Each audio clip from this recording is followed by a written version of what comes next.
कल के कैबिनेट में माननीय मुख्यमंत्री हेमंत सोरेन के नेतृत्व में गठबंधन की सरकार शिक्षा के क्षेत्र में 3 महत्वपूर्ण उनके द्वारा लिया गया है और ये तीनों जो महत्वपूर्ण फैसला लंबे समय के बाद इस राज्य के विशेषकर शिक्षा के क्षेत्र में एक सौगात की तरह ही है। हालांकि इसको पहले ही होना चाहिए था। जब मैं शिक्षा मंत्री था तब भी इसको पहल किया गया था। लंबे अंतराल के बाद जो निर्णय है, जैसे विश्वविद्यालय सेवा आयोग, ये निर्णय बहुत ही क्रांतिकारी निर्णय इसको कहा जाएगा। इस निर्णय से जो राज्य के विश्वविद्यालयों में जो व्याख्याताओं की कमी है, ये कमी को पूरा कर दिया जाएगा। क्योंकि व्याख्याताओं का कमी नहीं होने के कारण और विशेषकर व्याख्याताओं का प्रोन्नति नहीं होने के कारण एक ऐसे विश्वविद्यालय अपना प्रभारी पंचायत के रूप में संचालित किए जा रहे हैं। इस तरह के जो निर्णय होने से राज्य के वैसे लोगों को भी, जो लोग नेट पास किए हुए हैं, पीएचडी पास किए हुए हैं, और विशेषकर यहाँ के आदिवासी और मूलवासियों को इस राज्य में एक अवसर मिलेगा और शिक्षा की गुणवत्ता भी बेहतर होगा। इसलिए ये कदम जो विश्वविद्यालय सेवा आयोग गठन करने का निर्णय गठबंधन सरकार के द्वारा किया गया है, बहुत ही सराहनीय कदम है। और आने वाले दिन में जो नेट पास और पीएचडी किए हुए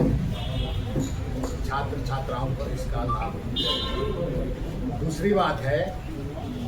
कि 11/12/2024 को मैंने महामहिम राज्यपाल को और माननीय मुख्यमंत्री को मैं पत्र लिखा था और इसकी कॉपी मैंने स्थानीय अखबार के अलावे जो इलेक्ट्रॉनिक मीडिया को भी मैंने दिया था, और जिसमें ये सुझाव और विशेषकर राज्यपाल से भी आग्रह, माननीय मुख्यमंत्री से भी आग्रह किया गया था कि चूँकि हमारे प्रदेश में ऐसे बहुत सारे शिक्षाविद और विद्वान लोग हैं जो देश के अन्य आपके विश्वविद्यालय में, जैसे सागर विश्वविद्यालय हुआ, JNU हो गया आपका, और आपके AGU हो गया, ऐसे कई विश्वविद्यालयों में झारखंड के आदिवासी मूलवासी बहुत ही वरिष्ठ व्याख्याता के रूप में कार्यरत हैं। तो ऐसे लोगों को यहाँ पर अवसर मिलना चाहिए। कुलपति और आपका अन्य पदों के लिए, PC हुआ, वाइस चांसलर हुआ, इसके लिए। और इसके लिए मैंने राज्य के हमारे जो मंत्री हैं सुदीप कुमार सोनू जी, उनको भी मैंने पत्र लिखा था और मुख्यमंत्री को भी पत्र लिखा था। और जो कल का निर्णय जो नियमावली को बदलते हुए अब राज्य सरकार अपने स्तर से कुलपति, DC, वाइस चांसलर का नियुक्ति करेगी, तब है क्या कि इन तमाम चीज़ों का जो नियुक्ति करने में बहुत सावधानी बरतने की भी जरूरत है। ऐसा कहीं से कोई क्षेत्र न बच जाए कि वहाँ फिर बाहर के लोगों को ही वहाँ पर अवसर बाहर के लोग जो अवसर यहाँ के लोगों को मिलना चाहिए, यहाँ के आदिवासी वनवासियों को, और ऐसे सक्षम लोग भी यहाँ पर हैं। और तीसरा एक है कि जब मैं 2007 में शिक्षा मंत्री के रूप में था, तो जो उर्दू शिक्षकों का हिस्सा जो बिहार में बिहार के झारखंड अलग होने के बाद झारखंड प्रदेश का जो हिस्सा था, उस समय मैंने एक कमेटी बनाया था और उस कमेटी के तहत ही लगातार तत्कालीन वहाँ पर अभी जो वर्तमान मुख्यमंत्री है नीतीश कुमार से संपर्क है, यहाँ का हिस्सा लाया गया था झारखंड प्रदेश का, और तकरीबन 4442 उर्दू शिक्षकों का यूनिट यहाँ पर हमारा जो झारखंड का हिस्सा था हम लोग उसमें लाया था। और बहुत लंबे समय से उर्दू शिक्षकों की बहाली की बात भी उठ रही थी। कल ये भी एक कैबिनेट में जो लंबे समय के बाद भी लाना, ये सुखद राष्ट्र लेवल सुखद अनुभव की तरह है कि इतने जो उर्दू शिक्षकों का यहाँ पर बहाली राज्य सरकार के द्वारा कैबिनेट में पारित कर दिया गया।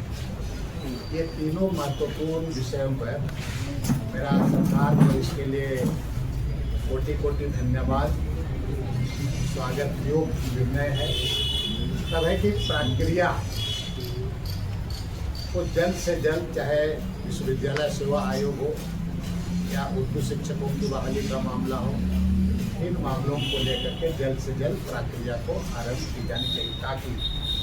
यहाँ के हजारों लोगों को यहाँ पर मिल सके। साथ साथ मैं कहूँगा कि एक काफ़ी अच्छा निर्णय है मेरा, इस सम्मेलन के माध्यम से आप लोगों से वार्ता करने के साथ मैं ये कहूँगा कि जो यहाँ के जनजातीय और क्षेत्रीय भाषा है, उस पर भी क्षेत्रीय अपना शिक्षक शिक्षिकाओं की कमी है। हालांकि मुझे जानकारी मिली है कि सरकार इस दिशा में काम कर रही है। मैं सरकार से अनुरोध करूँगा कि नीतिगत फैसला में जरूर बहुत समय लगता है, लेकिन जनजातीय और यहाँ के जो क्षेत्रीय भाषा है, उन भाषाओं का शिक्षक शिक्षिकाओं का नियुक्ति की जो नियमावली हो, प्रक्रिया हो, उसको जल्द से जल्द आरंभ करें कि बच्चों से जो जनजातीय और क्षेत्रीय भाषा के शिक्षक शिक्षिकाओं की और जो एक शिक्षा के क्षेत्र में जो ये कदम सरकार के द्वारा उठाया गया है, ये बहुत ही सराहनीय कदम है। अब इसको जल्द से जल्द इसका इम्प्लीमेंट हो, इसका जल्द से जल्द इसका लागू करें, ताकि जो लोगों में वो की स्थिति नियुक्ति वगैरह के संबंध में